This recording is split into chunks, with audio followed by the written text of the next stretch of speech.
Debout, debout, asservis, humiliés, les femmes achetées, vendues, violées.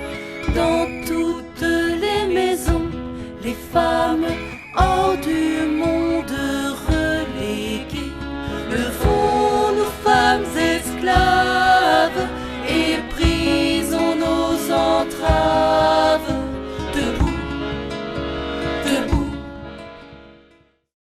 Alors depuis un an, on vit la pandémie du coronavirus. Je suppose que justement dans le secteur de la recherche, ça a forcément eu un impact sur les salariés et aussi les femmes qui y travaillent. Oui, tout à fait. D'un point de vue social, dans le secteur de la recherche, les conditions de travail se sont fort vues impactées par un télétravail de masse, ce qui a, par exemple, poussé les couples à se répartir les tâches au sein de la maison. On note aussi, par exemple, les familles monoparentales qui ont dû faire face seules à ce télétravail, à gérer la garde des enfants et tout ce qui est tâches ménagères. Cependant, la charge mentale concernant justement la garde de ces enfants et des tâches ménagères incombe majoritairement à la femme de nos jours. Donc, même si, de manière générale, les conditions se sont aggravées pour tous, elles ont été d'autant plus importantes pour les femmes dans le secteur de la recherche. On note aussi une autre problématique. Donc, on a constaté que le nombre de femmes auteurs était sous-représenté dans les publications d'articles de recherche, notamment, plus particulièrement, lorsqu'elles sont auteurs principales. Et les femmes chercheuses lancent beaucoup moins de projets que leurs homologues masculins. Et ça, elles ont moins le temps avec elles ont moins le temps, tout à fait. Elles sont peut-être moins impliquées. Les femmes font face à ce phénomène de plafond de verre, particulièrement dans la recherche. Elles n'ont pas accès à certaines catégories de postes à des niveaux hiérarchiques plus élevés, de manière générale. Et donc, des sujets comme la Covid, qui sont des sujets importants dans la recherche, sont souvent donnés aux managers. Et comme on a une minorité de femmes managers, donc ça peut aussi s'expliquer. Voilà, tout ce qui est sujet important ne sont par définition pas traités par des femmes de manière générale. Comment est-ce que l'action du syndicat OGBL permet aux femmes et aux salariés en général à lutter pour une amélioration des conditions et une meilleure représentation de leurs intérêts? Alors on a un secteur dans la recherche où on a une très faible proportion de femmes qui y travaillent. Pour prendre un exemple, au LIST, il y a environ 36% de femmes. Et ces 36%, c'est comme un plafond. En fait, ça fait des années qu'on est à 36%, qu'on n'arrive pas à le dépasser. Alors on a réfléchi aussi quelles étaient les conditions, qu'est-ce qu'on pouvait mettre en place pour augmenter ce pourcentage. Alors il y a deux choses. Il y a aussi la spécificité du boulot qui fait que on a des domaines comme le matériau, informatique, où les femmes sont sous-représentées, un domaine comme environnement, où là on a des chercheuses, et peut-être plus de chercheuses aussi que d'hommes, ou aussi dans les sciences sociales pour parler des autres centres de recherche. Donc c'est dû à la spécificité du travail, mais quelque part on se dit ça ne peut pas être que ça. Donc il y a aussi il y a tout ce qui est stéréotype. Une femme, on ne voit pas une femme en informatique, stéréotype, il y a très peu de femmes dans les postes de management, mais ça peut être un stéréotype aussi qui empêche ces femmes de postuler. Donc on s'est dit, il fallait qu'on fasse quelque chose, et la première action, je pense, qui avait été mise en place pour essayer de montrer que le secteur faisait quelque chose en faveur des femmes, ou en tout cas pour attirer les femmes, on s'était dit, c'était en 2015 quand on négociait c'était la première convention cadre et les premières conventions collectives de travail dans les centres de recherche. On s'était dit qu'on allait mettre tout le texte de la convention au féminin. Ah alors, oui, on s'était tout dit, en féminin. Tout au féminin. Là, il y avait eu, ça fait 2 gouvernements successifs où on va dans les programmes de gouvernement, à chaque fois, le gouvernement dit qu'il faut mettre des choses en place pour attirer les femmes, mais rien n'est fait. Donc on s'était dit, c'était peut-être une goutte d'eau, mais on met le texte au féminin. C'est histoire de montrer que qu'on n'a pas envie de s'arrêter juste à un genre, ou en tout cas on a envie de mettre l'accent sur les femmes pour pouvoir peut-être les attirer aussi. Ou dire, je sais c'est peut-être un peu stupide, mais le secteur est women friendly, donc venez travailler aussi. Là, depuis, on a à chaque fois, à chaque renouvellement de convention, on maintient le texte au féminin, et c'est vraiment une revendication, en tout cas, oui, c'est une revendication de la commission syndicale et de l'OGBL, et qui est soutenue par toutes les délégations du personnel. Et c'est une action pionnière aussi. Je pense qu'il n'y a pas d'autres conventions qui existent au féminin exclusivement. Non, on a regardé un petit peu partout, il n'y en a aucune. Alors c'est vrai que certaines femmes disent qu'elles ne veulent pas de ça, ou en tout cas, elles n'aiment pas. Elles disent qu'il ne faut pas faire une discrimination de ce genre-là, c'est pas comme ça qu'on peut les attirer. Et pour d'autres disent c'est bien. Au moins, c'est une première étape, c'est quelque chose que l'on met en place. Donc on est aussi mitigé, on n'a pas le support de toutes les femmes non plus. Mais on se dit, tant qu'il n'y a rien d'autre, on le maintient. Et ça lance la discussion. Et ça lance la discussion sur quelle est la place des femmes, qu'est-ce qu'on peut mettre en place pour attirer des femmes. Alors avec le syndicat, c'est vrai qu'on est passé par les conventions collectives, où on s'est dit, non seulement le texte au féminin, mais introduire des articles pour plus d'égalité entre hommes et femmes. Mais les conventions, ce sont généralement des principes que l'on met en place et que l'on écrit. Et derrière les principes, il y a des choses qu'il faut mettre en place, mais concrètement. Alors concrètement, ça peut être le droit à la déconnexion, parce qu'on sait aussi, surtout dans le secteur de la recherche, où les gens sont passionnés par leur boulot, mais passionnés par leur boulot, ça veut dire qu'ils travaillent aussi le soir et les week-ends. Ça vaut pour les femmes et les hommes. On s'est dit déjà que normalement, en tout cas, les différentes études montrent que les femmes assument beaucoup plus en dehors du boulot. Donc, familialement, c'est quand même elles qui gèrent le plus. On s'est dit aussi, avec le droit à la déconnexion, ça pouvait permettre aussi à ces femmes de souffler le week-end. Mais c'est pas gagné parce que, comme nos gens sont passionnés, que ce soit hommes ou femmes, le droit à la déconnexion, parfois, ça devient une obligation à la déconnexion. Donc, ne travaillez pas, s'il vous plaît, pendant le week-end. Ce qu'on a vu aussi, c'est que et ici, on le voit avec le télétravail, on a, avec le télétravail et avec la pandémie, alors là, je dévie peut-être un peu, mais les hommes comme les femmes sont à la maison, continuent à travailler peut-être tout autant, parce que finalement, les centres de recherche et les résultats des centres sur 2020 sont positifs, les projets sont toujours là, on va toujours chercher de l'activité, et on voit peut-être un changement de mentalité qui commence à s'opérer, en tout cas entre hommes et femmes, où la répartition des tâches se fait peut-être de façon un petit peu plus égalitaire. Pas complètement, mais peut-être un petit peu plus.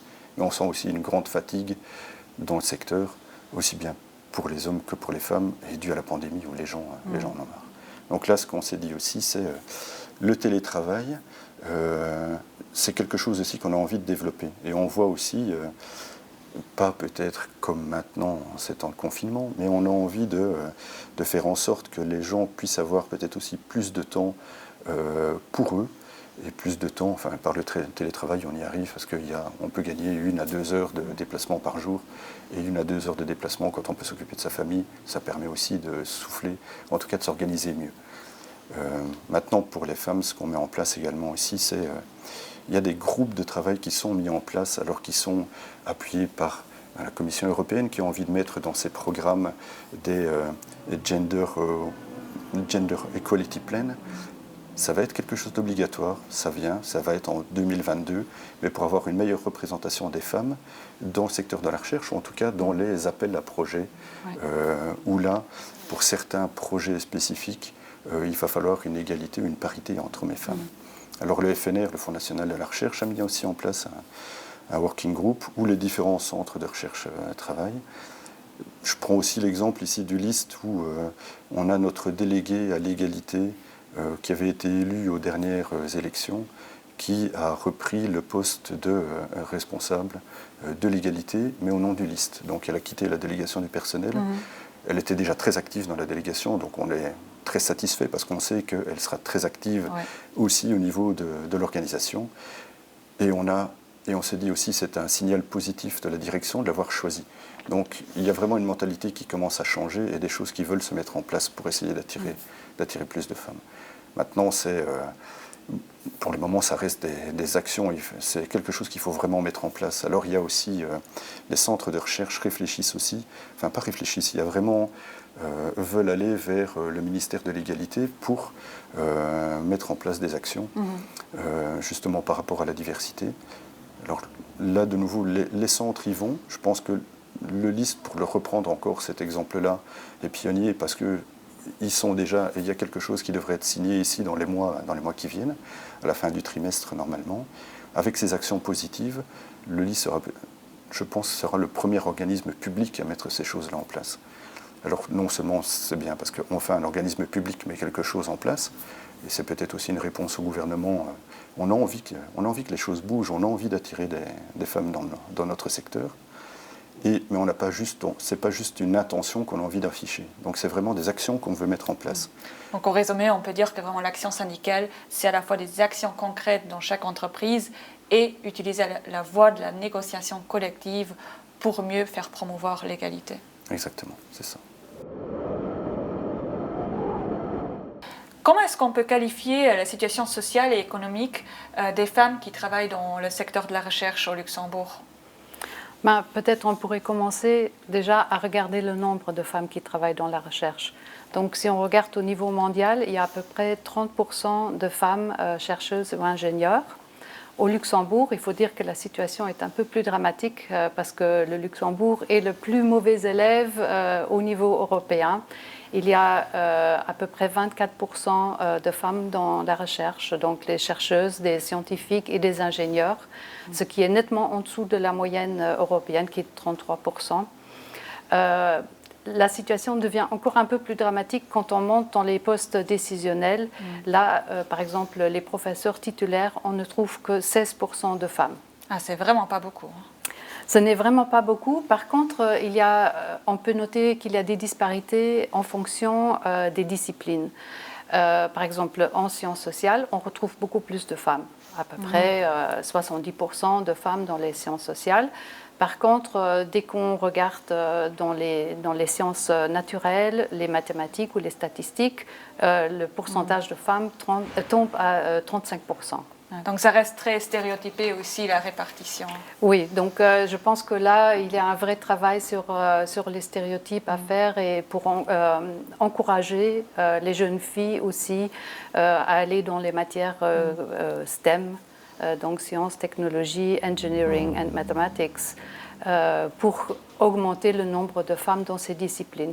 Ça a bien sûr beaucoup de répercussions après quand on invite des professeurs ou quand on cherche une femme pour faire une conférence et qu'il y a un vrai manque de femmes.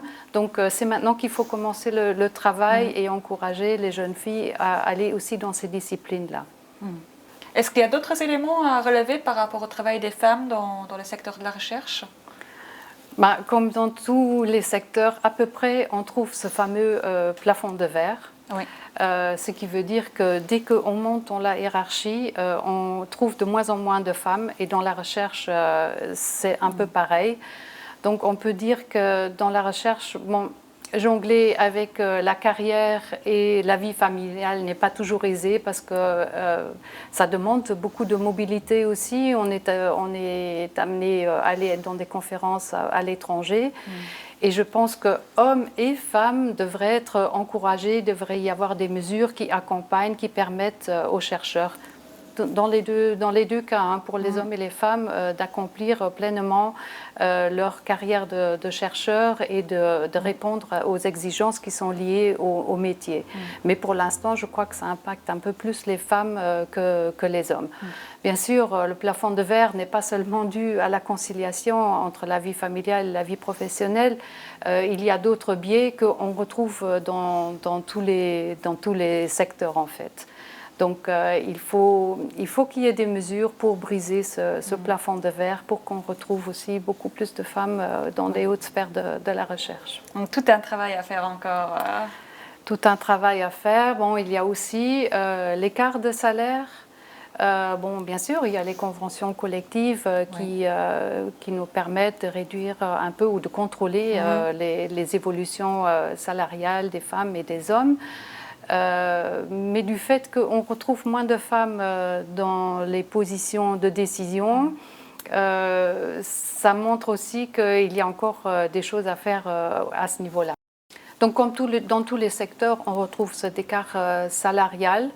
Bien sûr, nous n'avons pas assez de chiffres concrets parce que des études n'ont pas été faites au Luxembourg dans ce secteur précis. L'égalité entre femmes et hommes, ce n'est pas seulement sur papier, il faut vraiment aussi l'implémenter et se donner les moyens pour le mesurer. Donc il faut avoir des chiffres pour mesurer à quel point on est dans cet écart. Bien sûr, il y a l'Institut européen, European Institute for Gender Equality, qui mesure les chiffres, mais là on n'a pas les chiffres détaillés pour le secteur de la recherche.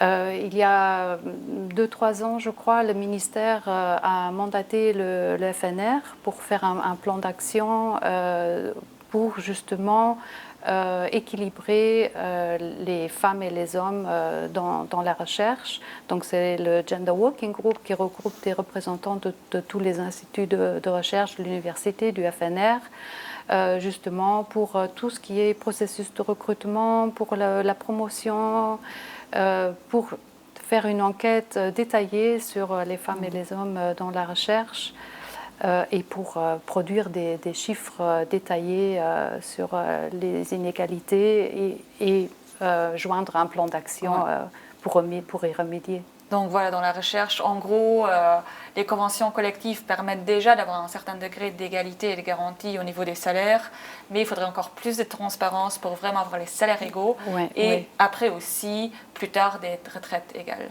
Oui, bien sûr, les retraites, c'est bien sûr, mais je pense que là, c'est vraiment comme dans tous les secteurs d'activité, on est face au même problème et c'est un problème un peu global à prendre en main.